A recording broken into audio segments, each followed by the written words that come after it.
কাতার ভিত্তিক সংবাদ মাধ্যম আল জাজিরার সম্প্রচার সাময়িকভাবে বন্ধ করার নির্দেশ দিয়েছে ফিলিস্তিনি কর্তৃপক্ষ। গতকাল বুধবার এই আদেশ দেয়া হয়। উস্কানিমূলক খবর প্রকাশের অভিযোগ এনে এমন পদক্ষেপ নেওয়া হয়েছে। বার্তা সংস্থা ওয়াফা নিউজ এজেন্সি এক প্রতিবেদনে বলা হয়েছে, সংস্কৃতি, স্বরাষ্ট্র এবং যোগাযোগ মন্ত্রণালয়ের সমন্বয়ে গঠিত বিশেষ কমিটি ফিলিস্তিনে আল জাজিরা চ্যানেলের সম্প্রচার ও এর কার্যালয়ের সব কার্যক্রম স্থগিত করার সিদ্ধান্ত নিয়েছে।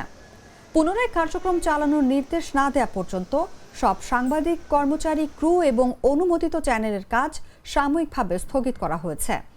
এক বিবৃতিতে বলা হয়েছে, ফিলিস্তিনের অভ্যন্তরীণ বিষয়ে ভুল তথ্য, উস্কানিমূলক বিষয়বস্তু এবং প্রতিবেদন সম্প্রচারের কারণে আল জাজিরার বিরুদ্ধে এমন পদক্ষেপ নেওয়া হয়েছে। তবে আল জাজিরা বন্ধের এই সিদ্ধান্তের নিন্দা জানিয়েছে ফিলিস্তিনি স্বাধীনতাকামী সংগঠন হামাস।